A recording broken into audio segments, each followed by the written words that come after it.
But our speaker is Justin Sharp. He, when he first spoke to Launchpad last year, he was a newly hired compensation specialist at Advanced Micro Devices. He's now an old hand at that. I think he's been. Have you been there a year? Next week. A year next week. All right, but he's very knowledgeable about compensation. He was also one of our featured speakers at our Employment Expo last year, so he knows a lot about money. And he's going to be talking today about how can you tell, if you get an offer, how can you tell if it's a fair offer or not a fair offer? Let's give it up, please, for Justin Sharp. So in addition to my experiences with AMD, prior to joining AMD, I was a compensation consultant. So I traveled throughout the United States working with many different types of organizations, from nonprofit to for-profit to government. We even did work in Mexico for a religious organization. So kind of been a little bit all over the place in terms of compensation, and have a lot of random experience, if you will, that can hopefully come as benefit to you all. A little bit of knowledge about what I do with AMD. I currently oversee the global market intelligence, which basically means if someone needs to know how much to pay someone in India or Malaysia or Singapore or Mexico, or they come to me to find it. I basically tell them how much to pay the employees for the organization. That's the easiest way to put it. So what we're going to talk about today, Kathy mentioned, was how to determine if what you're getting is fair. How, you get this job offer for X amount of money. Is that competitive in the market? Is that more than what the market normally pays? How do you know that? And so I'm just curious, so I know what all is your knowledge on that. How would you all go through that process? Let's say if you got a job offer, what would you do from that point? Probably look on Glassdoor. Okay. Could you repeat what they say? So she said one thing that they would do is look on Glassdoor, and I'll touch on Glassdoor here in a little while. Any other? There's a huge light there. Are you raising your hand or are you holding the light? Yeah, I'm raising my hand. Okay, Bureau of Labor Statistics. Yeah, that's another option. BLS, Bureau of Labor Statistics. ONET. ONET, haven't heard of that one. Is it? They can call it BLS. Okay, BLS status, ONET, BLS. Just adjusting. Okay, so yeah, those are all definitely viable options, and I'm going to touch on most of those here in just a little bit to kind of go over the methodology as to how they gather their data and why it's not a good idea to just use one of those sites. But we'll touch on that here shortly. So another data point just from my knowledge, is everyone here currently seeking a job, or currently unemployed and seeking a job, or are you currently employed and just seeking new employment? Is there anyone in that boat here? Okay. All right, so this will all be very relevant to your current situation. Hopefully allow you to get more pay once you get that job offer and once it comes in. So, in terms of the salary, there's really 4 areas that we're going to look at today. Company knowledge, what do you know about the company prior to your interview and during your negotiation process. Your self-evaluation, who are you and what you should be taking into account to determine your salary. The job knowledge, what does the specific role that you're looking at entail. And the market knowledge, the final piece, that's your Glassdoor or your ONET or your BLS. And how to interpret that data to make sure you're getting the most accurate reflection of that salary. So as we continue through this path, the first thing that we're going to talk about is company knowledge. Before you go into your interview, and I'm sure you've probably heard this before, but know as much information as you possibly can about that company. When I went into my interview with AMD, I knew everything that they had done previously. I knew their future product lines. I knew the future industry that they were going to be in. They were a publicly traded company, so I viewed their proxy statements, which would tell me how much, more or less the compensation philosophy of the company. I could tell you exactly what their stock market price was that day of my interview. Anything you wanted to know about AMD, I could tell you going into that interview. The great thing about the other piece that they did is they sent me an interview schedule of who was interviewing me. So I was able to go on LinkedIn, research who that person was, know their background, because that's going to give me knowledge of the series of questions that they may be asking. The first person A that interviewed me, was previous retail. They worked at Whole Foods for a few years, which I worked at Academy Sports and Outdoors for 10 years while in high school and in college. And then they transitioned into a compensation role. So kind of just, similar line of path that I did. Next person was a compensation consultant prior to joining AMD. So there again, I kind of had that bases covered. But the third person that was going to interview me was their stocks manager. I had no experience in stocks administration ever previously, knew very limited about it besides how to incorporate it into your total compensation. But when you start talking about administration of restricted stock or performance stock, I'd had nothing about that. And so I went and did a ton of research on that prior to talking to their stocks manager, just because I knew the conversation was going that way, and sure enough, in that interview it did, and I was prepared to answer those questions. So make sure you're doing your research going into the organization. That's going to help you tremendously when we start talking about negotiating your salary, because you've proven your worth. So the other piece that you're going to want to research, I mentioned, proxy statements, compensation philosophies. When it comes to salary, pretty much every organization is driven on that compensation philosophy. With that, it essentially entails where are they going to pay in the market. So when I say the average or the 50th percentile of market, that's more or less what most people are paying. So how do you know what that company is paying? Well, let's walk through example number one. A nonprofit organization. Most nonprofits are required to file what's called a Form 990. Public information. You don't have to pay for it. There's a website called guidestar.com you can go to, type in the name of the organization. I do think you have to sign up, but it doesn't cost anything. But you can pull the 990 for that organization, and it's going to tell you everything financially you ever needed to know about that organization.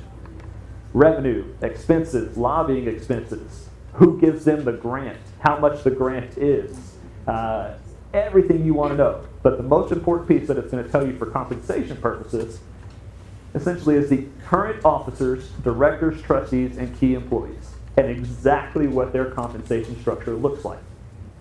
So here is just an example A. No specific company here. Tells you their top executive officers here.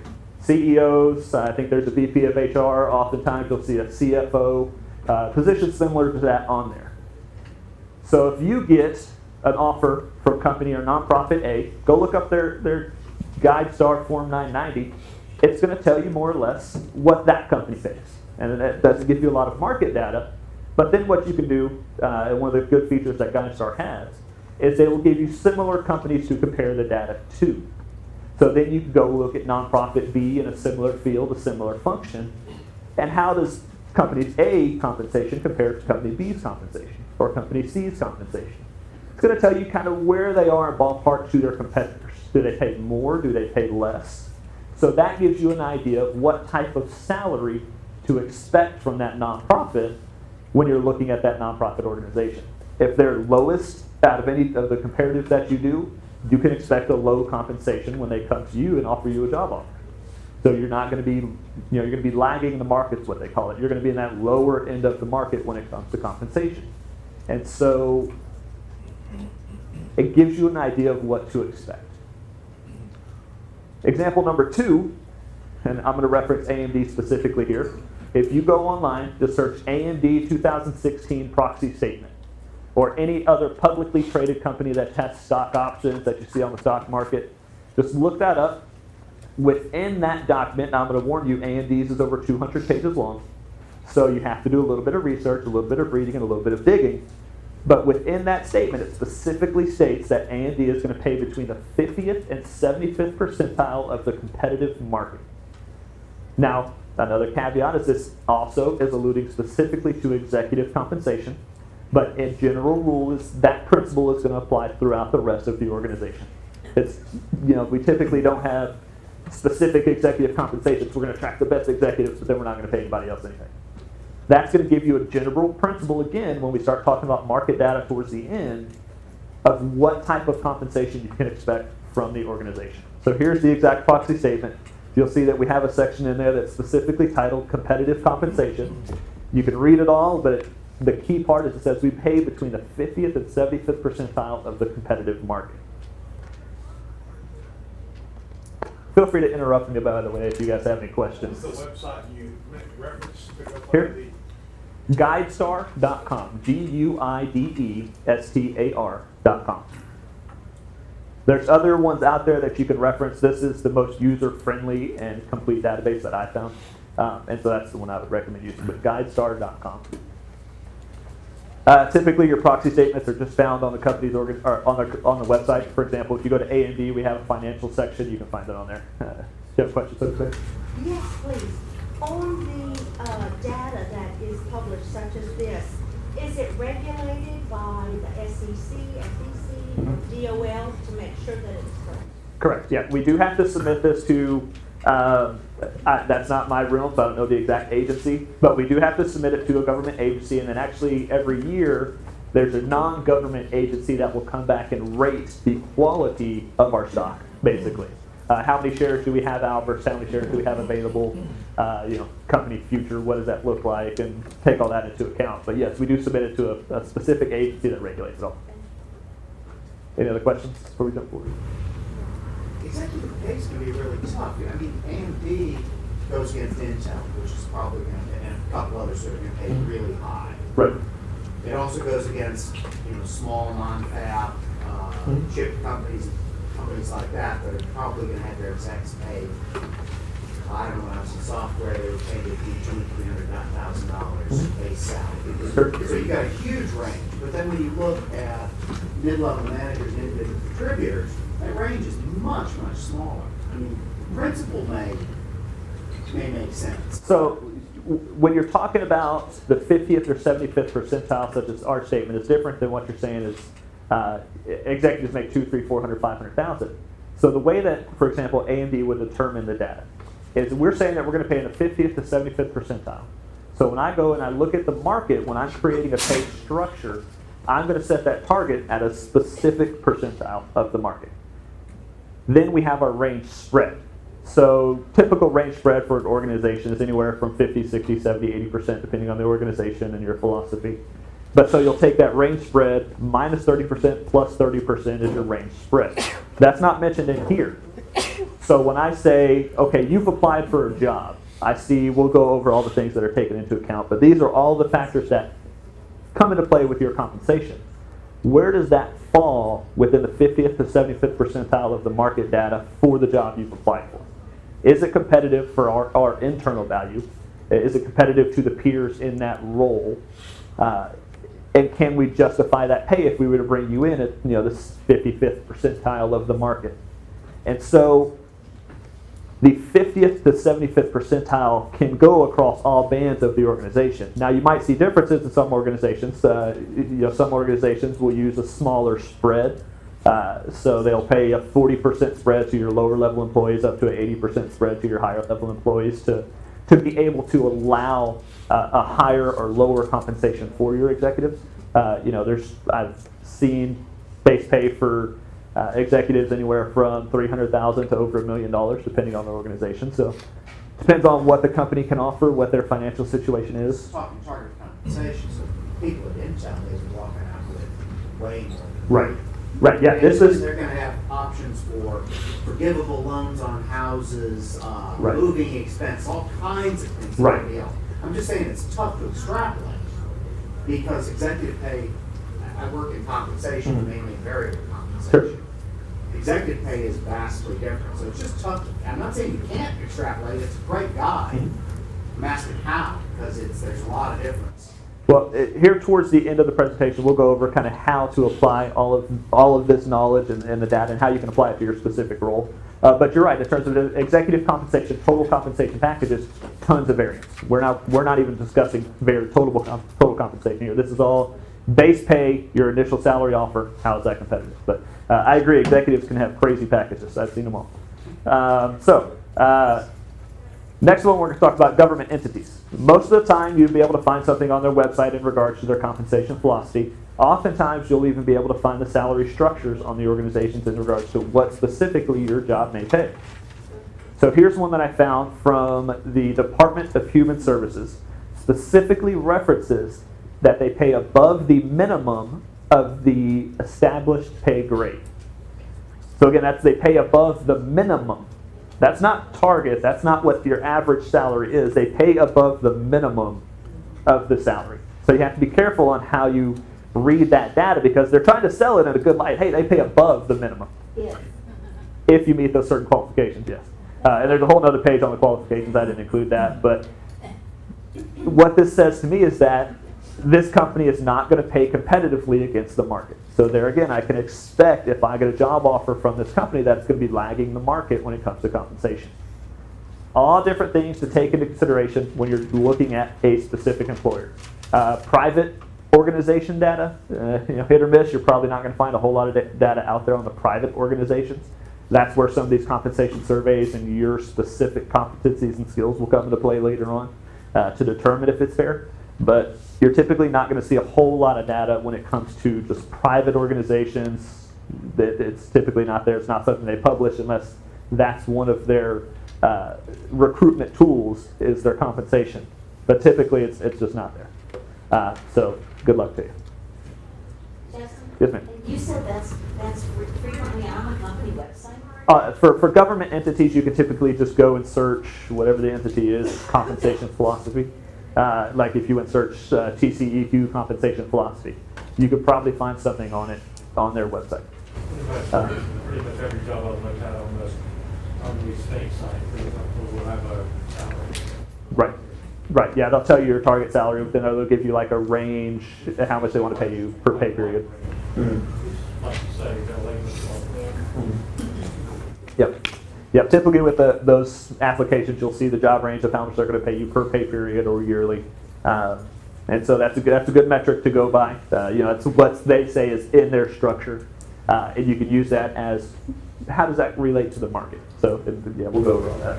Just one further question on the word competitive market. What does that mean? What is the definition of competitive market? Does it include non-profit? Does it include states? So for AMD, we are a high-tech industry. We create semiconductor chips and graphics cards, and we're also in cloud computing and stuff. So it's specific to what our industry is. Because if you compare high-tech data to nonprofit data, there's going to be a huge variance in data. So specifically when I say competitive data for AMD, that's the high-tech industry, your semiconductor manufacturing, your fabrication fields, things of that nature. But it's not compared to government or public or private companies, things of that nature. So, any other questions before we move forward? All right. So here again, we're just touching again. Once you get into the salary negotiation process, you being able to prove your worth and your knowledge of that organization during your interview is going to be able to allow you to have more room to request more salary. So again, do as much research as you possibly can when you go into that organization, because that's going to help you in the long run not only secure the job, but to be able to request more pay. The more confident that you present yourself in that interview process, the better it will be for you. So the next thing we want to talk about is you. How much pay are you worth? How do you determine how much pay you're worth?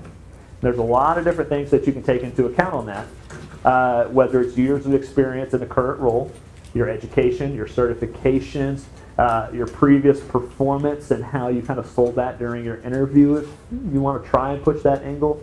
The cost of living, if you're moving out to California for a job, that's going to greatly increase the salary you'll need to survive. And then your salary history. Some employers take it into account, some don't. I hate it personally. If I'm going to pay you a salary, I'm going to pay you what I think you're worth, not based off of $5,000 more than you were worth at your last job. But that's taken into account. The key thing with any of these data points is you need to be realistic. If you're not realistic in the expectations that you set when you're trying to find your salary, it's not going to be the right salary. So when you say you have 4.5 years of experience, you have 4.5 years of experience. You don't have 5 years of experience. If you're graduating at 2 months with a degree, you don't have that degree yet. If you're getting certified next week, you're not certified now when I'm offering you this job. So make sure you are realistic in terms of what you are looking and inputting into whatever salary tool you're utilizing to determine your worth when you're doing that. You don't want to account for something that you don't have yet, because your employer, odds are, unless you've discussed it in your interview, they're not taking it into account either, because they're not paying you on a degree you don't have. They're not paying you on that certification that you don't have. So when you're determining your salary, remember, you don't have it yet. When you get it, you can take it into account. But until you graduate or until you get that certification, you can't take that into account when you're trying to determine your salary. Make sense? All right. The next big factor that's going to play into it is the job What does that job require? What are these certifications? What are the roles and responsibilities? These are all the pieces that are most likely going to impact your pay. What does the job do? How many people do you supervise? What's the education and certification requirements? The industry that it's in, the geographic location that it's in. You know, a high-tech job here in Austin is going to pay more than a high-tech job in San Antonio. It's just the way the market is currently. Shift differentials. Are you working overnight? Should that be paid to you? You know, I think I've seen it to where overnight shifts will get an extra 25 to 50 cents an hour based off the differentials, things of that nature. The strategy, the compensation philosophy of the organization. Where do they see you in the market? Travel requirements. Are you traveling 5% of the time, 50% of the time? The more travel, you know, they typically compensate you a little bit better for it. And the job hazards. Are you driving dangerous goods? Are you handling dangerous goods in any way? You're typically going to see those things will impact your compensation. Other things that could potentially impact your compensation, as I mentioned, the salary history. Some people do take that into account when they're trying to accurately portray your current compensation. The company financials. For many, many years, AMD from 2011 to 2015, 2016, our financials were not good. If you look at our stock price, we dove into the tank basically. We were down below $2 a share for the longest time for a 3 or 4 year period. So during that period of time, you could pretty much tell that we had to do anything that we can to save on expenses, and part of that was people's salary. Versus, you know, if you go and look at NVIDIA's stock price right now, they're over $100 a share. So you can kind of tell they're going to have the bandwidth to possibly pay a little bit more. The internal value, how much is that job worth to the company and their need for it? If they need somebody in there immediately, they're going to be willing to pay a little bit more for that person. The budget implications, can they afford to pay that person? Government regulations, does your visa, if you're here on a visa, will that come into account? Because specific jobs need to pay at a certain wage in order to keep your visa status. And then the hiring manager. How much did you impress the hiring manager? How much do they want you in that job? That's going to play a part in terms of your compensation. What else? Any other things that I'm missing that you guys think might be included in compensation? Any other things that you might wish you want to include in compensation? No? All right. Well, the benefits, your compensation will also, you might accept different compensation based on the benefit package. Correct. And again, that's where we're getting into the whole total compensation versus base compensation salary. And that's something you'll have to take into account personally. I know with AMD, my total compensation package was very good, and also my base was very good. So, you know, I couldn't argue really on either end, but are you getting vacation days, all those other non-monetary benefits, what are included in that? Because that all needs to be taken into consideration for you when you're personally considering a job. But yeah, benefits package, especially right now, is a huge deal just when you're talking total compensation. How much do they pay for, what's deductibles and things of that nature. It's a huge conversation to be had. How much flexibility, say AMD, do you have with the benefits package, and is it worth in the process asking if there is flexibility? Vacation time may be worth something more to me than. Yeah, you know, there's regardless of the company, there's always certain things that are flexible, I would say. I guess not regardless of the company, but most times you can often discuss pay time off. How much do you get? You know, I'm getting 3 weeks off here. You're only offering me 1 week. Why would I come work for you? That's all negotiable. With A&D, we try to be as competitive as possible across the board. And so for me, when I first joined the organization, I got 15 paid days off a year plus 12 holidays. So, you know, 5 weeks off a year, basically. Yeah, you can't argue with that just for starting out, right? And so paid time off is usually negotiable. We have a gym on site, which you get a free membership to. But if you don't go a certain amount of time recorded, it expires, so maybe you could negotiate that. We have a Starbucks on site, so free Starbucks. I mean, there's all kinds of things you can negotiate for it. It's just knowing the company, so to speak. Where the research comes in. Exactly. That takes informational interviews with finding contacts. You can't really get that on the web or Right. anywhere else. Right, and so I know one of the things that I did in my interview process, I had the initial phone interview, and then I had the on-site interview. So one of the questions that I would always ask is, so I had 4 different interviews that day. So what type of benefits or extra things could AMD offer, you know, that I'm currently not asking about? And that's what they'll typically mention. Well, you know, we typically offer this perquisite, or this additional thing. They pay for my membership within ARMA, the Human Resource Organization. They'll pay for me to go to meetings, things of that nature. They pay for me to keep up my certification. So all those things can be included when we start talking about your total compensation package for sure. So we've touched on all these random points, but how do you take that into equation when you're talking about your compensation and how to find out if it's fair or competitive against the salary you've been offered? Let's talk about market knowledge. Use the available survey data available to you. There's free and there's paid data. Personally, myself, I'm going to recommend that you do not use the free data. And I'll tell you why. But if you have to use it, make sure you use more than one source. Don't just use Glassdoor. Don't just use BLS. Use as many different sources as you can. And we'll walk through just a few examples of the free data here right now to show you why. So here's payscale.com. For a compensation analyst, they're saying that the average market is $77,000 for, I think it's a level 3 compensation analyst. The great thing about PayScale is it allows you to go in there and put in all of the things that we talked about. Your education, your certification. Really get to narrow down what your specific roles and responsibilities will be. What field you're in. What geographic location you're in. It will let you take all those into account. So in terms of the data, this is going to be the one that's going to be the most complete in terms of taking you into account, so to speak, is the best way to put it. One of the other features, I'm not going to say it's one of the better features that PayScale has, is they have two features. One is they show other profiles of people who have input their data as a compensation analyst. The other feature they have is this is your typical career path. If you get a promotion, this is typically what you can expect to make. So let's look at those. So compensation analyst, see if I can get this laser to work. So look over here in the left column. Years in field, 5 years, $85,000 in salary. Okay, well let's look at the second person. 12 years in the field, but they only make $56,000.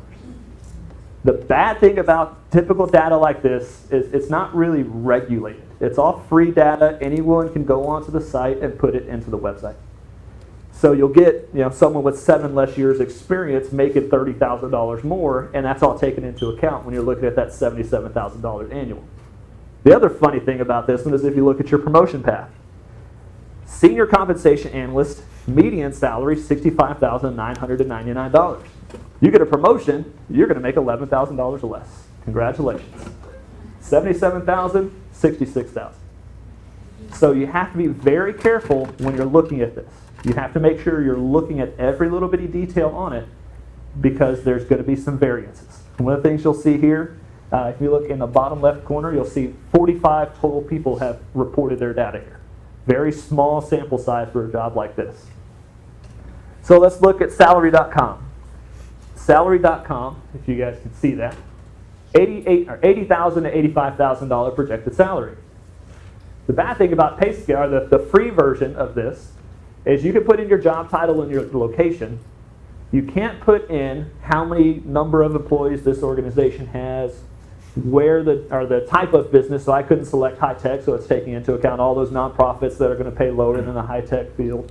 It doesn't allow me to put in the degree. Doesn't allow me to put in the certification. All of those different criteria are going to justify a higher pay than what this is reporting. Now, is this accurate, not accurate? Up for you to decide. But it doesn't take into account everything that you should be taking into account when you're pulling your data points. As I mentioned, PayScale will let you do that, but the data is still skewed just because it's all self-reported data. Do they show how many data points they're using? They do not. This is the only chart that they show on that page. The rest of it says, if you want more, you got to pay for it. Here is Indeed.com for a compensation analyst, $65,000. So we'll see a $15,000 to $20,000 drop in the recommended salary. There again, I couldn't even pull Austin for this. I could only pull United States, San Antonio, Dallas. I couldn't pull the Austin data. Now when you look at Austin versus the United States, it's fairly similar within a few percent of the United States average. So this is kind of reflective of Austin. But there again, I couldn't take into account the exact field that I was in, my education, my certification, my years of experience. I couldn't take it into account when it comes to Indeed. Here's Glassdoor, 62,000. We're looking at $15,000 to another $20,000 drop versus PayScale or Salary.com. So if you just look at Glassdoor to determine if your salary is competitive, we'll have to see the $20,000 variance in compensation data. How do I know if it's competitive just based off of one site? And then SalaryExpert.com comes back to $78,000 for the U.S. market. But there again, I can't take into account all those other factors. It's just, this is the data for a compensation analyst in your area. It doesn't take into account industry, education, everything I've discussed a couple times already. So you'll see the data varies. It's not consistent. Make sure that if you are using these free data points, you're using as many free data points as possible to give you an industry average. It's not the best method, but it's the cheapest method. It's going to allow you to get a point to where you're at. Excuse me. Personally, I prefer go through the paid sites. It is going to cost you money to pool these, but there are certain sources you can go through to ask them to do a compensation analysis. The third option that I've highlighted in a very terrible green here is the third-party consultant. This research compensation consultant, they're going to charge you the same amount as these other paid sites are, but they're going to incorporate all of these sites into their analysis. When I was a compensation consultant, we would do this for, I think it's about $400. We would go through and we would pool the exact compensation data. We would include the paid PayScale website, not the free PayScale website where the data is actually vetted and ensured it's accurate. We would include ERI. We would include Connexa. We would include Radford, some of these other larger surveys that are available to you. But you can ensure that that data is going to be significantly more accurate than the paid or the free data, just because it's vetted by the organization to make sure it's accurate. I know currently when I submit my data to Radford through AMD, I get tons of questions back saying, hey, can you just verify this data to make sure it's accurate because it doesn't jive with the industry standards and it's a little bit skewed. So make sure it's right and then we'll submit it. So the first question is that the paid website versus the free website, where do they get the data? Why is one is more accurate than the other? I mean, where do they get data from? For the free sites, it's all I mean, self-driven. for the free website, always they get a survey that we submitted in. How about the paid one? The paid one, they typically have a list of survey companies that I'll participate in your salary data if you give me a discount on your survey. And so, for example, Radford is the survey that AMD uses. So we submit all of our employee data to Radford for them to take into account when we're pulling the survey as a whole. So other companies that submit to Radford are Intel, NVIDIA, a bunch of other semiconductor companies more or less, so that, say if I want to go pull the compensation data for a high-tech field in Austin with these requirements, this is going to be the pay. And I know it's going to be accurate because all these other high-tech companies have submitted their data, and it will tell me exactly which companies have submitted their data so that I know that data is reliable. Whereas with the free sites, it's anyone can go put whatever data they want in there. So, Can you spell Radford? R-A-D-F-O-R-D. Radford. So strongly recommend you using a paid service when you're if you are seriously evaluating this offer to make sure it's competitive. Yes, it's going to cost, but highly suggest that you use a paid service. Are you going to talk about BLS? BLS, I personally don't like BLS. And the reason why is in the surveys that I've used in the past, they don't differentiate your levels enough. Your administrative assistant is typically like an administrative assistant. Whereas if you look at some of the paid surveys or even in the free surveys, you'll have administrative assistant 1, 2, 3, 4, 5. And they'll typically differentiate out years of experience, what's the difference between a level 5 versus a level 1 position, where, correct me if I'm wrong, I haven't seen BLS in a few years, they may have changed it, but I don't think they differentiate out the data enough, and so it's not taking an accurate reflection of the entire differentiation between the jobs. For example, an administrative assistant, can go anywhere from $25,000 to 75,000 in salary. So there's just a huge range if you're just taking administrative assistant and not incorporating the different levels. Over here. Are Salary.com and Connexa.com both owned by the same company? Salary.com and PayScale are. PayScale is actually owned by Salary.com. Connexa is owned by IBM. Salary.com is owned by There you go.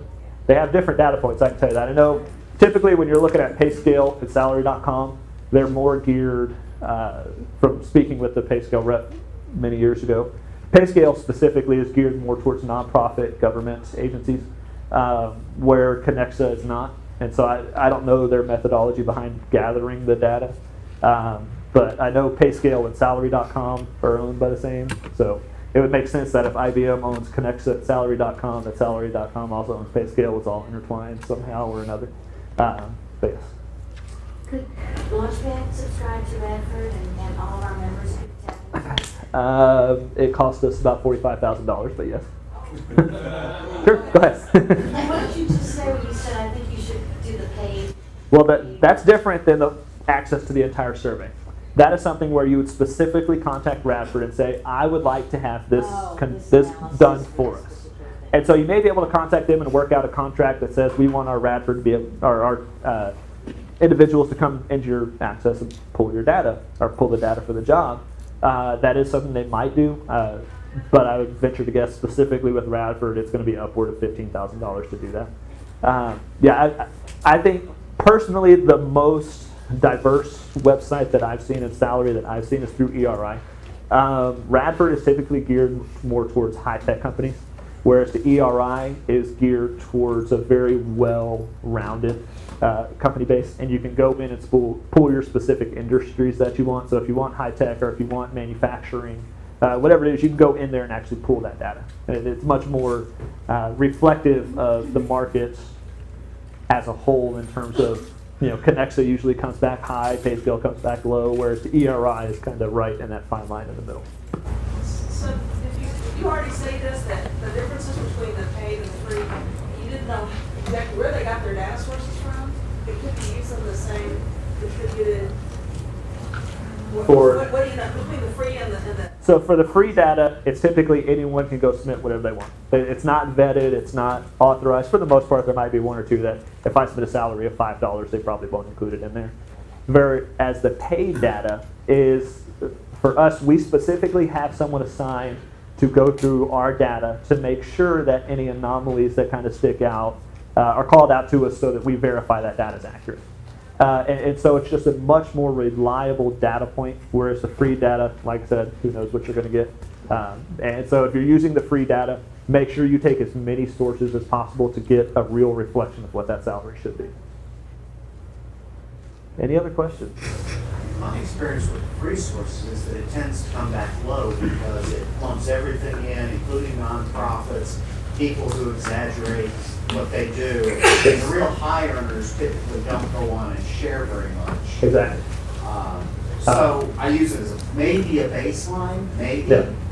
But even in those big surveys, just because everything you see is lower than what you think you're worth, in the right situations, you may be worth more than is on any Right. of those. Yeah, and there again, it goes back to the company need and the compensation philosophy of the company, and all the different factors we talked about can come into play. And so, free data, it is a good starting point. In my experience, it is always low. I would agree with you on that. But that doesn't mean you should take the free data and apply 25% more, and that's your market. No. It's your baseline. That's where you can start. That's when if they're offering you at least that much, it's somewhat competitive. But then if you go to the free data on the compensation analyst, I would venture to say it's going to be up towards 90 to 100,000 as opposed to 75, 80,000. So, any other questions, comments? I didn't really have anything else, so now's your time. You mentioned an HR group meeting on Sure. Tuesday, when and where, and talk about dress and expectations. So it's going to be at the Punch Bowl Social from 5 p.m. to 8 p.m. Punch Bowl is in the Domain up in North Austin. It's through the Austin Human Resource Management Association. So the website, if you want to go register, austinhumanresource.org. Click on the little thing that says calendar, and there's a happy hour link there. It's $20 for non-members, Also, if you are an individual who is seeking an HR role and you are currently unemployed, you can apply for membership for the organization. It's $20 for the entire year, to where you'll get discounts on all the future events. You can also, if you join for the $20 a year, you can attend the happy hour for $10. So as opposed to paying $20 for the happy hour, you pay $30 for the happy hour and membership. But again, you have to be unemployed and searching for an HR role. Now, anyone can attend the happy hour. So, and I strongly advise you to, because as I mentioned, there's going to be 75 to 100 HR professionals in that room who all make hiring decisions, are impacted in some way, shape, form, or fashion. So it's definitely a great group for you to come hand out resumes and business cards to. Answer all your questions on that? AustinHumanResource.org. Yeah, do you have questions? And how do you weigh on your side, and how valid do you think the organizational surveys are, like project management or international surveys? So you're talking like industry data or industry-specific surveys? Those are generally pretty accurate. You know, I know in my experience, we would pull a lot of information from Mercer, specifically for like construction and manufacturing industries, and it was pretty competitive when you start talking or looking at the data against ERI. And so I would say for the ones that I've used, they're pretty competitive for the market. It could be a little bit lower, but for the most part, they're pretty competitive. One question regarding to compensation. The factor if you are why you looking for a job versus what you in job right now you have a job and get a job offer. What factor would be affect overall your compensation? Because companies say, hey, you're looking for a job, always that will lowball you. Right, and so Could you repeat the question? I believe the question was, if you are currently employed and you have a new offer, Yeah. how do you ensure that that's competitive? Why you versus unemployed and you're looking for a job. So if you're currently employed versus unemployed, what's the difference in the job offer that you would get? Typically, if you are currently employed, it depends on if you're getting a job offer for a promotion. With that employer, they've been able to see your skills and see your work ethic. And so there's a reason they're offering you a promotion. And so you could probably expect that it would be fair, but typically on maybe a little bit lower than what the market target is. And the reason that if you're receiving a promotion is because you're going into a new role, there's going to be some time to adjust and learn the role and really become what's called a fully contributing member in that position. And so, you know, they'll give you the promotion, and then at the next merit cycle, they'll bring you up closer to where the market is because now you are fully contributing in that promotion role. Whereas if you're unemployed, it's really going to vary because the company doesn't know you. They don't know what you are, you know, what you're capable of. They just see what's on paper and what you've done in the interview. And so it can really vary. It's going to depend on the company's compensation philosophy is the best thing I can tell you. As someone who determines the compensation, I look at all those skills, that criteria that we covered, you know, what's really involved in determining your compensation, and then also our internal competitive. What is everyone else in that role currently in the organization? How do they fare against the market? Because I can't bring in a new hire that's making more than someone who's been there for 10 years. You know, that's not internally competitive. And so it depends on the organization, how their current structure is set up. The best thing that I can tell you to do is go back to these market sources to use those factors we discussed to determine if it's competitive. It's going to vary greatly by company and who you're talking about.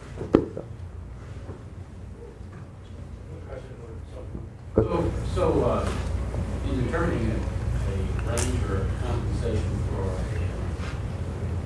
a job, you could identify a range with the hiring manager. Yep, and so with the way that AMD's structure is set up is we have our market target, and then we'll take that target and we'll create a minimum and a maximum target that for any job range or any job code that we have that they're hiring someone into, they have their target compensation. If they want to go outside of that range, they need to come to us, basically to take a look at it, and then they need to explain why they're going outside of that range because we offer a very generous range in terms of what our salary structure looks like. But most organizations will have that range developed. They should, at least if they don't. So does the hiring manager pick the point in the range? They have specific criteria that they have to go on, but they can choose within that range, yes.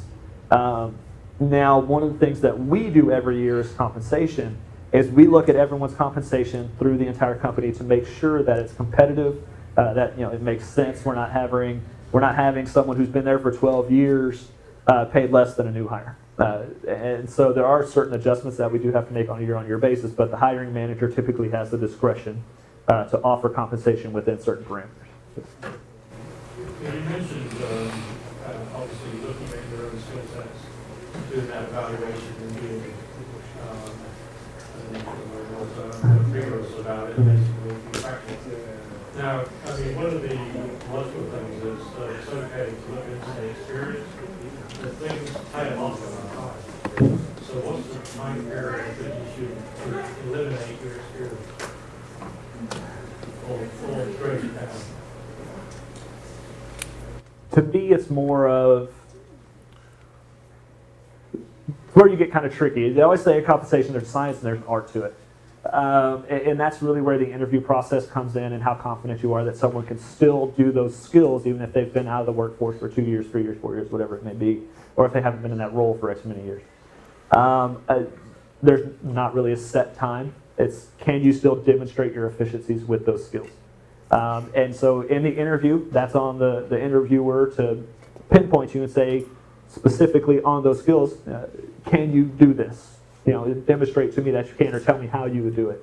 And so that's where it really comes into saying how well can you communicate that you can still do those skills even if you haven't done it in a while. Just because when you come to compensation, the negotiation and the offer piece, that's going to sell your value that you can still do that skill. The other piece that if you've been out of the workforce for a number of years, what are you doing to keep those skills active? Even if you're not working, are you volunteering in some form or fashion where you can still kind of hone those skills? Definitely recommend staying involved in some form or fashion if you can while you're currently seeking employment. Does that make sense? There's no set deadline for it. It's just. That makes sense. I mean, I was had a very in-depth conversation with Todd in the detail group because they focus very much on the role that you're in, whereas a lot of people here are involved in the role that you're in. Right. And they have a lot of backgrounds that could be in multiple roles. To prove the point, we have an automated system where you can go in and grade yourself based on questions that it asks, and then job families and so on and so Sure. on. I scored like 90% in every job family bar in general. And that's not even enough for a law. And so on. But that mindset was what we're paying for this role, not necessarily paying for that skill set, Right. so to speak. And that's something to take into account, I guess, when you're. Yep, absolutely. Yeah, there's a lot of organizations that will do that assessment prior to hire just to get kind of a feel for who you are and how does that assessment directly tie to your job role and responsibility. That's another question, but there's a lot of people that will take that type of assessment into account. Sure. I've been keeping an eye on this and been involved in it for about 15 years now. And except for some of the real leading companies, I've seen a real shift away from supporting employees' certifications, education, even away almost from onboarding or minimizing it. But it seems like the hiring process has done the other shift where they're very much focusing on certifications and even down to specific software packages. Right. If the CRM you last used wasn't Salesforce, they're looking for somebody who used Salesforce and 6 other specific packages. Correct. Can you speak to that some? Yeah, I know with A&D and specifically with our engineers, we do seek very specific requirements for them to know specific types of coding. Seems like that's spread. It is. And I see lots and lots of non-coding jobs having coding requirements in them. Yep. It's one of those where it completely depends on the company. I know with AMD, for my specific role, they did not seek, I didn't require any type of certification for that role. I know with individuals who are they seeking to go up the chain, they do ask that you go and get that, and they will pay for you to go and get it. Now, will Intel or NVIDIA or tech company XYZ, will they do that? It's going to vary across the board, but I agree that there is for sure an increased number of applications that are requesting or saying at least prefer X requirement. Whereas as an internal, they're not having their employees go and get those certifications if they don't have it already. But that internal value is really, driven by the company. What is their retention strategy? That's part of AMD's retention strategy, is to make sure that their employees are highly educated and they're willing to pay for you to be educated to make sure that you can contribute back to the company. Do you think it's like each hand doesn't know what the other's doing in some cases? Because I'm seeing a lot of coding requirements for customer-facing interaction roles. And as we know, programmers are not as fun of people. Yeah, typically not. In a lot of cases. Yeah, typically not. And it just sounds like that would be a poor job application to me if I'm asking a customer service rep to know coding, unless they're specifically, maybe a help desk role where they specifically have to try and walk someone through the coding aspect of it. I could see in that instance. But if I'm just answering general knowledge questions, that would be crazy to include that in that type of application because it's not applicable to their job.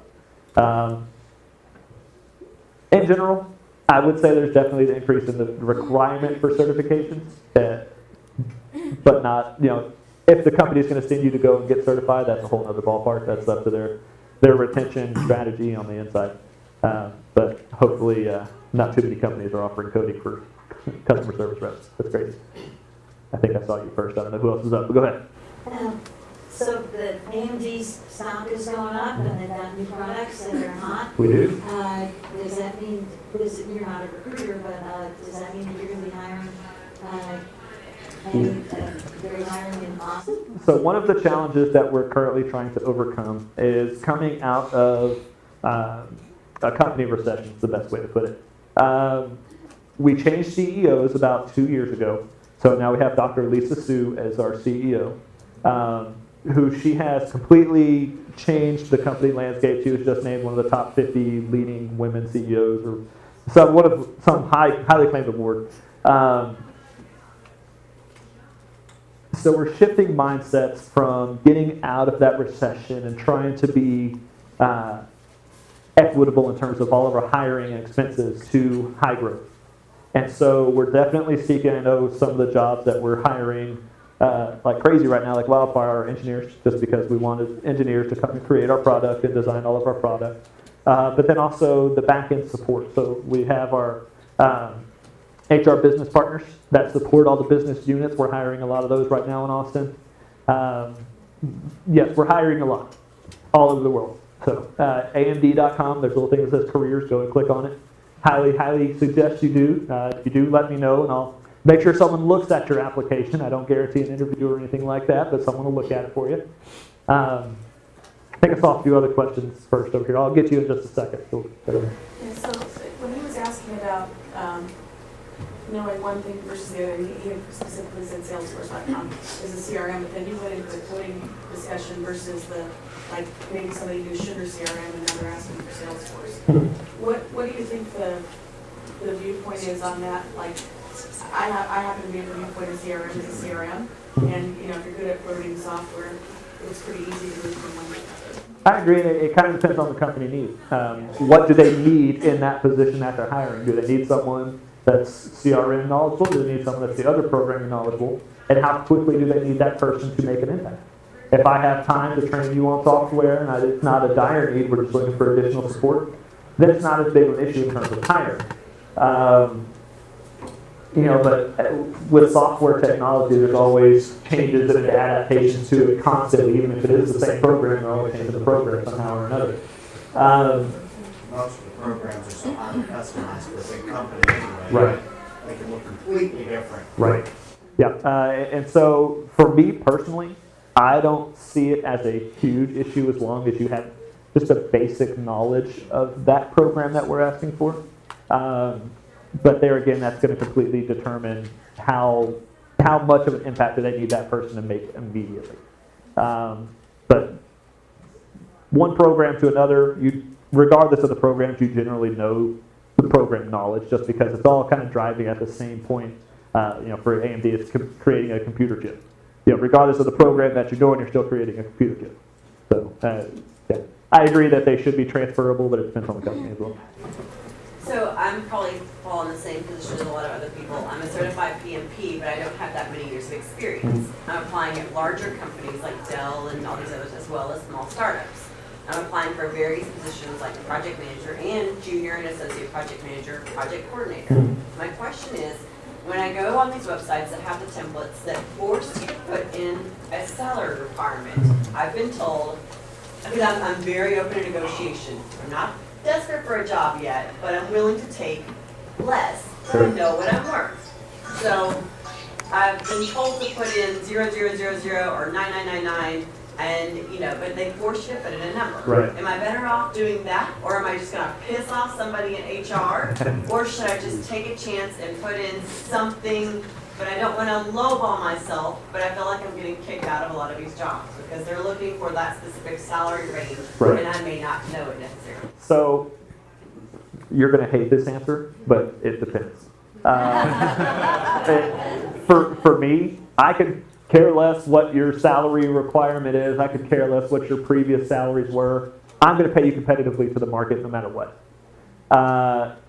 Company B that has a philosophy to where we're not going to pay as much. We're going to come behind the market and just hope we get somebody that's good in that role for this pay. Yeah, they're probably going to rely on that because if you're requesting too much, they're, okay, this person isn't going to accept it if we even offer it, so why even interview? But I'm very open to negotiations, but you can't put that anywhere in those fields. Right, and so I don't have too much experience with this specific instance, but the thought process to me is if I'm a company that's asking you to put in your pay, that means I want to make sure that whatever salary I'm offering you, you'll accept. So if there's a $30,000 gap versus my target salary versus what you've input, I may not worry even about interviewing just because we could go all the way through the process and then you won't accept the job because the salary's too low. Versus a company that knows they're going to pay competitively and highly versus the market, I know I'm going to offer you a fair salary regardless of what you've put in or what your salary history is or what your requirements are. Odds are no matter what I offer, it's going to be within your ballpark. And so, that's just kind of the logic to me is if I'm asking you to put in that salary, it may or may not be competitive to the market. It's kind of the thought process I have. At least on it. Does AMD do software regular employee salary? I've worked W-2 hourly as a consultant, I've worked 1099. How do you reconcile those different approaches and rates and that sort of thing? And do you do those, or are you familiar with those? We do. We contract with a lot of different consulting firms and individuals, regularly. But the way that you determine value is really company need. Do I need somebody in there now to help us out? For example, right when I was hired, the stocks manager who oversaw the stocks program quit. And so they handed it off to another person who had stocks experience, worked with Coke, worked with Apple.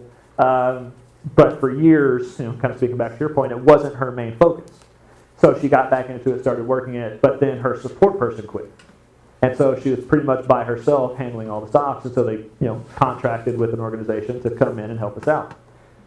In that situation, it directly impacted the company's ability to offer stock. And so we paid more. We got somebody in there as quickly as we could, somebody that knew the system, and we had to pay more for it. Whereas in any type of situation where I know I have this coming up in 6 months, so I should start looking at contractors to come in. I can wait, I can vet quite a few people to see who I really want, how much I want to pay for it. For us, there's no set guidelines on how much we will and won't pay for a contractor. The big question that we always have is it in your budget? And if it's not, how are you going to pay for it? That's basically what it comes down to. There's no set guidelines on what we will and won't pay. It's just, can you afford it? You have your budget, figure it out. It's more or less how it's looked at from an organization standpoint. So, hope that answers your question. It depends. There you go. It's all the art side of the business, so to speak. I got two more. Then 2 ALU locations. When I look at it on the map, what's one on the east of I-35, one on in Austin, it's 7171 Southwest Parkway, out past Zilker Park, way out there, kind of going out towards Oak Knoll or Oak Hill. way out there in West The Austin. other side of the country. Yeah, well, I live in Pflugerville, so it only takes me an hour and 15 minutes to get there. Why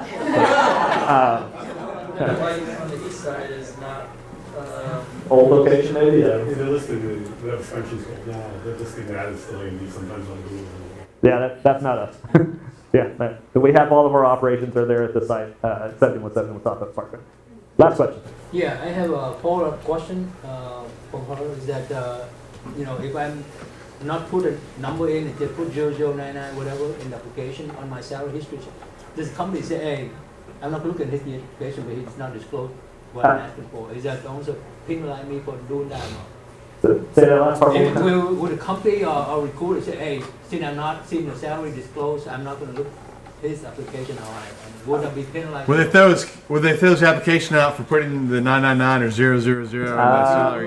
I'm going to go back to my favorite answer. It Depends. Some companies will reach out to you and say, hey, you didn't put anything in here. Did you mean to put something in here? What type of salary are you wanting? Some, they'll set up your application automatically to where if you don't put something in there, if you put a default answer in there, it just rejects it immediately. It depends on how the company has their application structure set up and if they have a hiring manager that oversees that specific application, that'll go in and audit it.